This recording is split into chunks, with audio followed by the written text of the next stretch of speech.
ఏది శాశ్వతం? మన వెనుక ఉన్న డబ్బా, మన ముఖానికి ఉన్న అందమా, మనతో ఉన్న అధికారమా?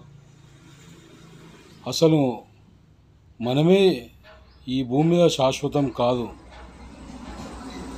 ఇవన్నీ మనకెలా శాశ్వతం అవుతాయి?